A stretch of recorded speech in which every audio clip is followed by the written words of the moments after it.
Para vocês de um texto emocionante do Marcelo Rezende, está aqui na minha mão e a gente vai ler. Esse texto, os filhos dele leram na missa de 7º dia, que foi aqui em São Paulo, né, na paróquia Nossa Senhora Assunção, se eu não me engano. E aí o filho dele, o Diego, resolveu postar nas redes sociais. Então eu vou ler para vocês, é um texto inédito, o próprio Marcelo nunca tinha postado e aí ele resolveu, e ele postou o Diego, uma foto dele no colo do pai. Olha. E aí é a saudade batendo mesmo, né, gente? É aos poucos que a ficha vai caindo, não tem jeito. E aí vamos ler o texto, que é o seguinte. O texto também está aí nessa mensagem ou que está só na minha mão? Senão eu leio daqui mesmo, que é melhor.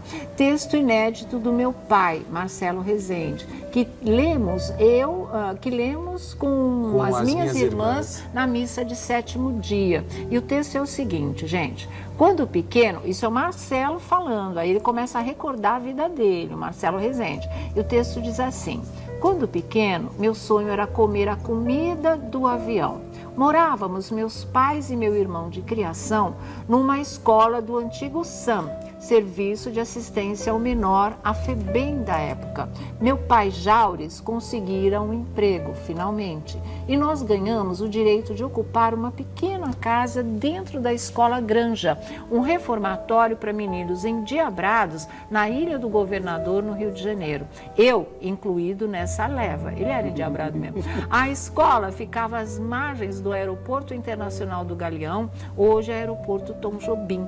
A cada instante, aviões passavam sobre nossas cabeças, bem baixinho, com seu ronco assustador para um moleque, né?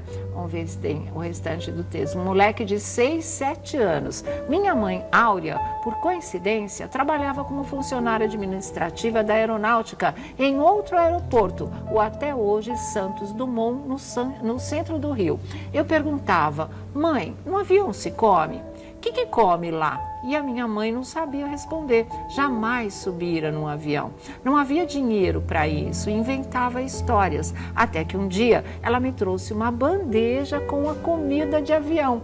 Que decepção! A comida da minha mãe era milhões de vezes melhor. Mudei a pergunta: mãe, avião leva a gente para onde? Você acabou de pensar que eu era abestalhado, certo? Aí ele pergunta para quem está lendo. Eu tinha 6 anos, mais de 5 décadas atrás. Deu para entender? Minha mãe, sei lá o que disse, mas a vida me traria a resposta. 12 anos depois, eu começaria a ser jornalista e rapidinho, entrei num avião para sempre. Num só ano e ele fez 54 viagens internacionais, olha. Uma por semana, meu recorde, mas só aos 30 e poucos anos de vida eu tive dinheiro para entrar num avião a passeio. Era a minha nova moda. Já rodei todos os continentes, se bem que Argentina, Holanda e França são alguns dos roteiros que mais faço. Um filho em cada canto. E agora, uma se foi para Nova Zelândia, 16 horas num avião. Perdi tempo com a tal pergunta para minha mãe. E antes que você me faça alguma pergunta, vou dizer logo: nós, você e eu, vamos viajar muito a partir de agora. E aí o filho termina o texto dizendo: boa viagem, meu pai. Ai, de arrepiar, né? Que texto bonito, muito lindo. Além de falar muito bem, de ser um grande repórter, ele escrevia muito bem. Nossa, também, muito, né? Bem escrito. Muito lindo isso. Imagina isso sendo lido na missa de 7º dia do Marcelo Rezende. Que o Marcelo, ele virou uma marca, né? Eu acho que de toda a trajetória, eu acredito que mesmo na televisão pode ter sido um pouco curta, né? Porque ele fez muito jornal, enfim, mas foi meteórico, porque ele realmente registrou, ele chegou e se fez uma marca, né? Porque onde você assistia ao Marcelo Rezende, você sabia que existiam boas reportagens, credibilidade e, acima de tudo, respeito aí com o telespectador. Então, obviamente que vai ser bem complicado a gente tentar encontrar, quanto tantos outros que tivemos também, né? O próprio Homem do Sapato Branco, enfim, que jamais será substituído e ninguém consegue substituir e inventar. São personagens que chegam e que marcam. E realmente esse texto é digno de toda a sensibilidade, obviamente. De toda a emoção, né? Mereceu ser publicado mesmo. Ninguém conhecia, né? E o Diego fez isso. E comoveu muita gente. Hã? O Diego está separando esse material. Ah, que susto, que vem achei alguma que você coisa... falou que ele estava separando, não, pensei separando, em casamento. Separando esses conteúdos para fazer um livro póstumo em homenagem ao pai, com esses textos inéditos, e a gente vê, né, tudo que ele fazia bem feito.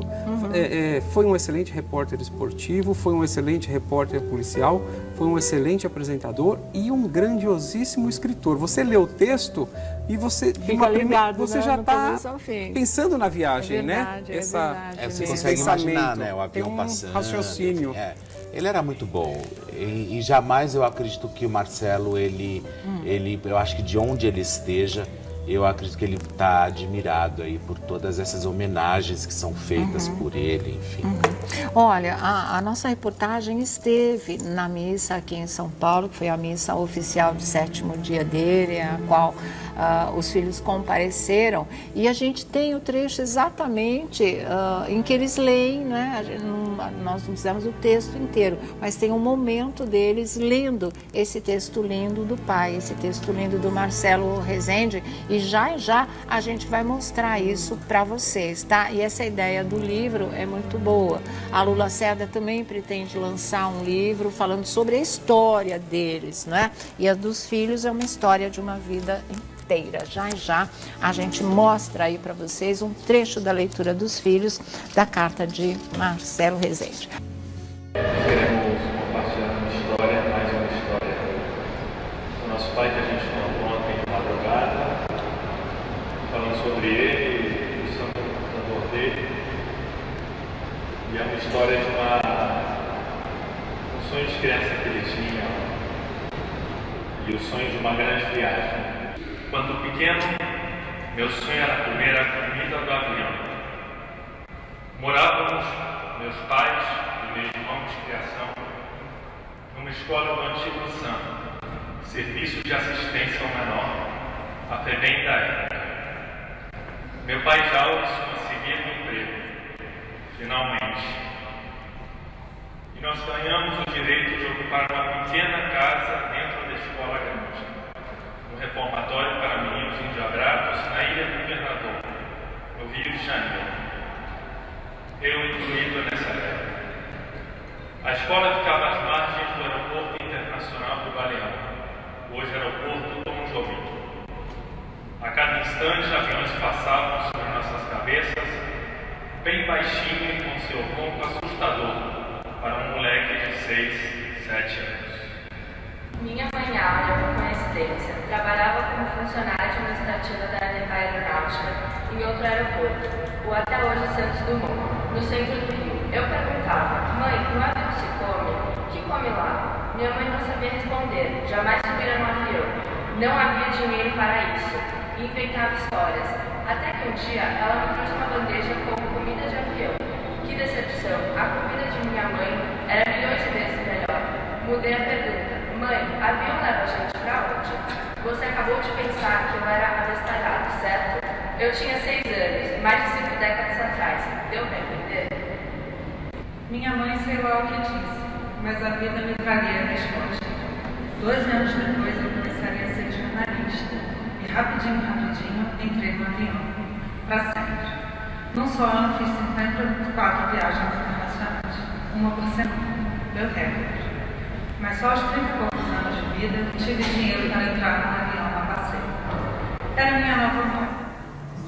Tá aí, né, gente? E vocês viram que bonito. Cada um leu um trecho desse texto que nós lemos na íntegra aqui para vocês. E assim, você mergulha no mundo dele, né? Porque quando ele diz assim, ele mostra que ele é um menino pobre, humilde, eles moram numa casa dentro do que seria a antiga FEBEM, não é? Só com a molecada endiabrada mesmo, como ele diz no texto. Mas aquele menino de 6, 7 anos, ele olha para o alto, e ele sempre foi assim, né? Ele olha para o alto, ele olha para frente, ele olha para o futuro e ele vê os aviões e ele fica imaginando se lá dentro tinha comida, para onde que o avião levava as pessoas. Ele era pobre, ele nunca imaginou que ele poderia um dia estar dentro de um avião.